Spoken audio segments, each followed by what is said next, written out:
Good morning my dear students. कक्षा 7 के विद्यार्थियों, आज हम उष्मा चैप्टर शुरू करेंगे। क्या शुरू करेंगे स्टूडेंट? चैप्टर का नाम है उष्मा। क्या नाम है? उष्मा। क्या नाम है चैप्टर का? तो चैप्टर का नाम है उष्मा।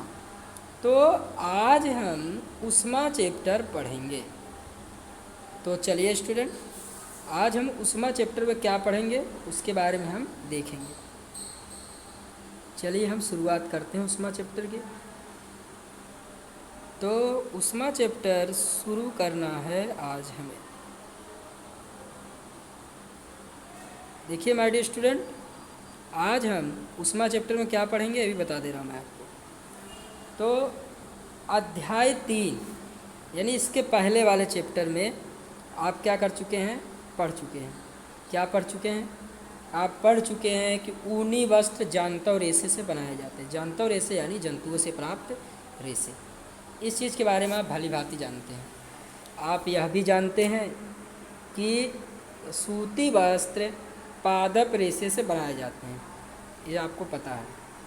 हम शीतकाल में ऊनी कपड़ा पहनते हैं, आप जानते हैं, जो हमें गर्म रखते हैं। इसके साथ साथ आप यह भी जानते हैं कि हम हल्के रंग के सूती वस्त्र पहनना पसंद करते हैं। ये हमें क्या करते हैं? ठंडक प्रदान करते हैं, ये भी आप जानते हैं। तो आप यह जानने के लिए अवश्य उत्सुक होंगे कि किसी विशेष ऋतु में विशेष प्रकार का कपड़ा क्यों पहना जाता है। यानी ठंडियों में ऊनी कपड़ा क्यों पहनते हैं, गर्मियों में सूती क्यों पहनते हैं, बरसात में रेनकोट क्यों पहनते हैं। इन सभी चीज़ों के बारे में आज आप जानेंगे। चलिए स्टूडेंट, हम बात करते हैं। शीतकाल में आप घर के अंदर ठंड का अनुभव करते हैं। यदि आप बाहर धूप में जाएं तो आपको गर्मी का अनुभव होता है। ग्रीष्म काल में तो आप घर के अंदर रहते हैं तो गर्मी का अनुभव करते हैं। हम यह कैसे जान पाते कोई वस्तु गर्म है, कोई वस्तु ठंडी है? हमें कैसे पता लगे कोई वस्तु कितनी गर्म है और कितनी ठंडी है? इस अध्याय में हम इन्हीं सब प्रश्नों का उत्तर देने का प्रयास करेंगे। चलिए हम जाने गर्म और ठंडा क्या होता है। ठीक है स्टूडेंट, गर्म और ठंडा क्या होता है? देखिए, आप दैनिक जीवन में हमें अनेक वस्तुओं के संपर्क में आते हैं। इनमें से कुछ वस्तुएं गर्म होती है, कुछ वस्तुएं ठंडी होती है।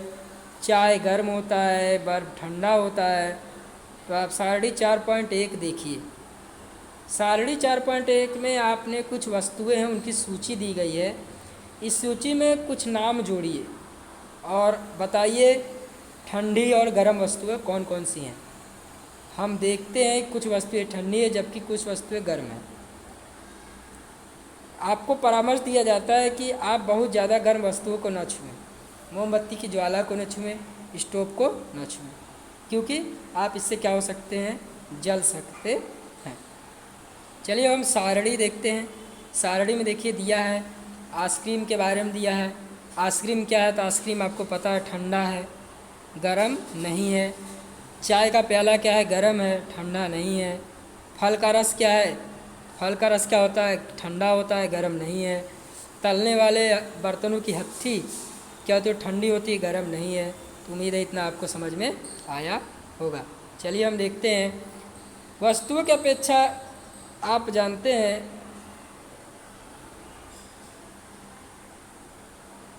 क्रियाकलाप 4.1 आप देखिए।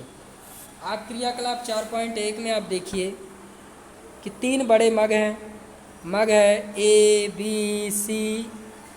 देखिए कह रहा है कि एक बड़ा मग लीजिए, ABC मग लीजिए।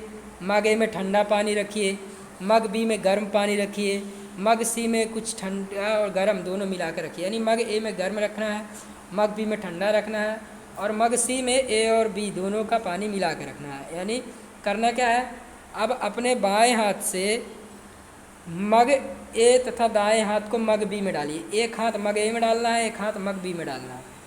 हाथों को 2-3 मिनट डुबोइए। अब दोनों हाथों को मग सी में डुबोइए। आप देखेंगे,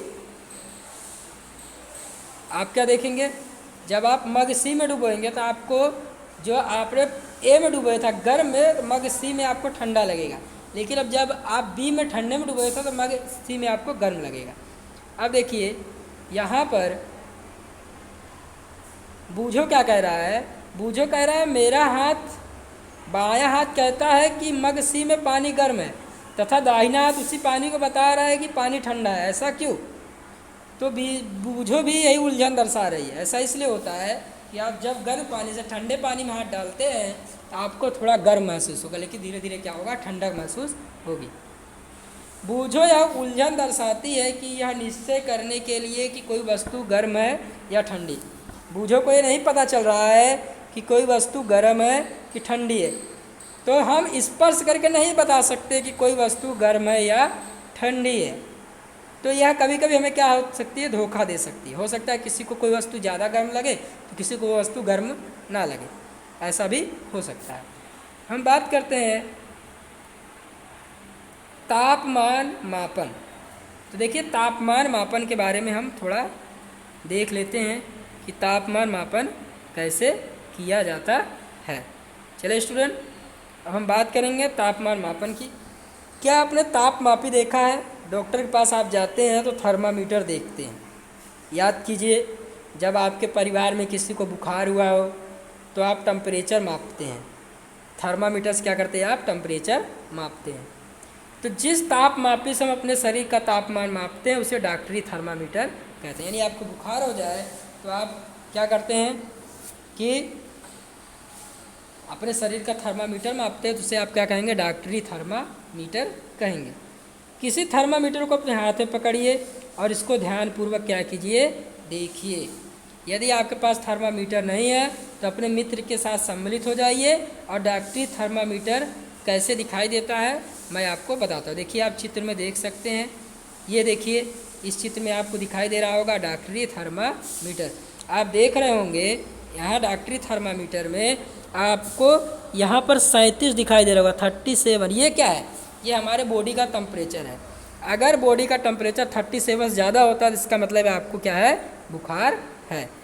तो उम्मीद है इतना आपको समझ में आया होगा।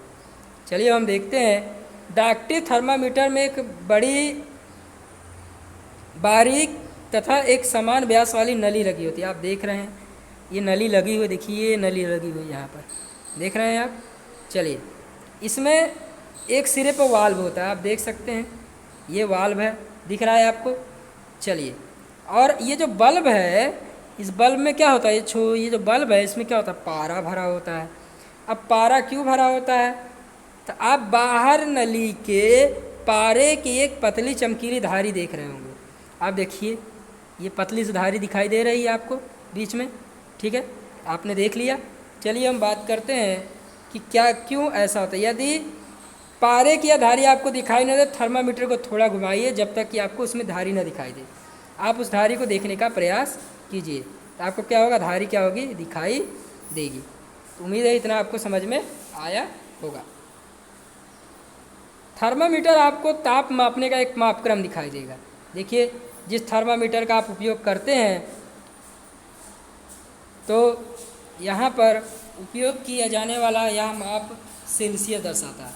किससे दर्शाएंगे आप, जिस थर्मामीटर का आप उपयोग करेंगे वहाँ पर आप जो तापमान होगा उसको सेल्सियस से मापेंगे। जैसे 10 सेल्सियस, 5 सेल्सियस, 10 सेल्सियस इत्यादि में आप क्या करेंगे, इसको मापेंगे। उम्मीद है इतना आपको समझ में आया होगा।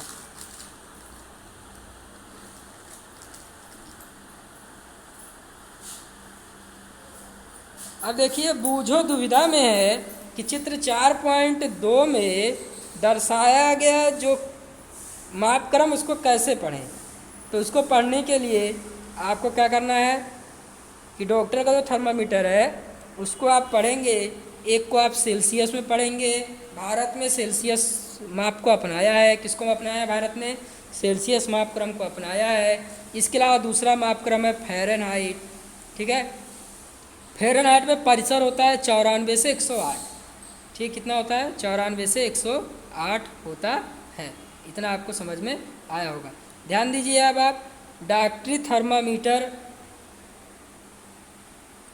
थर्मामीटर से 35 से 42 सेल्सियस तक टेम्परेचर आप क्या कर सकते हैं, माप सकते हैं। कितना? 35 से 42 सेल्सियस तक, इससे ज़्यादा आप नहीं माप सकते हैं। चलिए स्टूडेंट, अब हम बात करते हैं थर्मामीटर से तापमान मापना। आइए हम सीखेंगे कि थर्मामीटर को कैसे पढ़ा जाता है, और सबसे पहले इसके किन्हीं दो क्रमागत करना क्या है, इसके किन्हीं दो क्रमागत बड़े चिन्हों को निरूपित करके ताप अंतर को नोट कीजिए। मान लीजिए आपके पास एक है थर्मामीटर, मैं बता रहा हूँ मैं आपको कि आपके पास एक थर्मामीटर है। मान लीजिए इस प्रकार का आपके पास एक थर्मामीटर है, ठीक है, इस प्रकार का आपके पास एक थर्मामीटर है। अब इन दोनों चिन्हों के बीच के भाग की संख्या को नोट कर लीजिए। मान लीजिए यहाँ पे 5 है और यहाँ पर 10 है। अब इसको क्या करना है, आपको नोट करना है, ठीक है। तो मान लीजिए कि आप दो बड़े चिन्हों के बीच का डिग्री अंतर मापते हैं। इन चिन्हों के बीच का भाग 5 है। कितना है? 5 है। यानी कि इन दोनों के बीच का भाग कितना है? 1 2 3 4 और 5 है। तो इस प्रकार से आप क्या करेंगे, थर्मामीटर में मापेंगे। तो 1/5 आएगा, 1/5 सेल्सियस। अब देखिए 5 भागे आप 1 करेंगे तो आप एक पॉइंट लगा दीजिए, तो यहाँ 0 बढ़ जाएगा, 5 दूनी 10, यानी होगा क्या, 0.2 सेल्सियस हो जाएगा। तो आप आगे देख सकते हैं स्टूडेंट कि उपयोग करने से पहले थर्मामीटर को अच्छी तरह धो लीजिए। अब धोने के लिए किसी घोल को आप उपयोग कीजिए। अब इसे अपने हाथ में कस के पकड़िए, कुछ झटका दीजिए। झटका इसलिए दें ताकि पारा क्या होगा, पारा नीचे आ जाए। अगर पारा नीचे नहीं आएगा तो आपको सही माप नहीं मिलेगा, इसलिए उसको झटका दिया जाता है। करना क्या है, आप थर्मामीटर के बल्ब को अपनी जीभ पर लगाइए और इसके बाद 1 मिनट के पश्चात थर्मामीटर को बाहर निकालिए और उसका तापमान नोट कीजिए। चलिए अब हम आगे देखते हैं। आपने शरीर का तापमान किस प्रकार नोट किया। मानव शरीर के तापमान कितना होता है? मानव शरीर का तापमान होता है 37 डिग्री। ध्यान दीजिए, तापमान को इसके मात्रक के साथ व्यक्त किया जाता है, यानी आप सेल्सियस में ही दर्शा सकते हैं, 37 सेल्सियस में। अब देखिए, पहले ने अपने शरीर का तापमान मापा, वह चिंतित हो गई। यह ठीक 37 नहीं था। पहली का तापमान क्या था कि उसका ठीक 37 नहीं था। तो पहली चिंतित क्यों हुई? चलो उसका चिंता का समाधान भी कर देते हैं। आइए पहले को विश्वास दिलाएं कि उसके साथ कोई समस्या नहीं है। क्यों कोई समस्या नहीं है? चलिए हम देखते हैं कि क्यों कोई समस्या नहीं पहली को।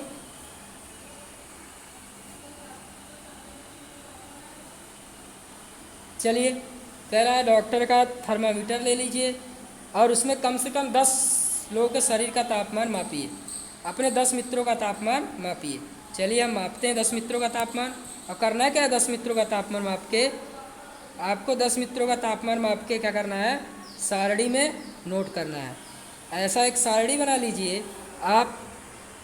रुकिए, पहले हम पहेली को विश्वास दिला देते हैं। देखिए क्यों ऐसा बता रहा है पहेली का थर्मामीटर। देखिए, थर्मामीटर को उपयोग करने से पहले और उपयोग करने के पश्चात धोना चाहिए। क्यों धोना चाहिए? क्योंकि उसमें जो अशुद्धियाँ हैं वो दूर हो जाएं। चलिए हम पहेली को विश्वास दिलाते हैं। सुनिश्चित कीजिए कि टेम्परेचर 35 डिग्री ही हो, उससे कम ना हो, 35 सेल्सियस उससे कम ना हो। थर्मामीटर को पढ़ते समय पारे को बिल्कुल अच्छे से देखिए। थर्मामीटर को सावधानी से उपयोग कीजिए ताकि वो टूट ना जाए। थर्मामीटर को उपयोग करने से इसे बल्ब को नहीं पकड़ना चाहिए। क्यों नहीं पकड़ना चाहिए? क्योंकि इससे क्या होगा, थर्मामीटर का पाठ्यांक ठीक नहीं आएगा। तो अब हमने पहेली का समाधान कर दिया। क्या समाधान कर दिया? हमने यह समाधान कर दिया कि अब पहेली ने क्या किया था, पहेली ने गलती की थी कि उसने डॉक्टर के थर्मामीटर को ठीक तरीके से पकड़ा नहीं था। ठीक है, चलिए अब क्रियाकलाप 4.3 में हम देखेंगे कि आप मानव शरीर 10 लोगों को इकट्ठा कीजिए, अपने मित्रों को, और सबका तापमान मापिए। मान लीजिए आपने अपने 10 मित्रों इकट्ठा किया, सबका तापमान मापा, और प्रत्येक विद्यार्थी का आपको चेक करना है कि शरीर का टेम्परेचर 37 है कि नहीं है। अगर 37 से ज़्यादा होता है इसका मतलब उसको बुखार है, लेकिन अगर 37 है तो नॉर्मल टेम्परेचर है, तो वह व्यक्ति क्या है, स्वस्थ है। तो इस प्रकार से जितने भी स्वस्थ व्यक्ति होंगे सबके शरीर का तापमान 37.6 फ़ारेनहाइट या 8 फ़ारेनहाइट कुछ ना कुछ ज़रूर होगा। तो उम्मीद है इतना आपको समझ में आया होगा।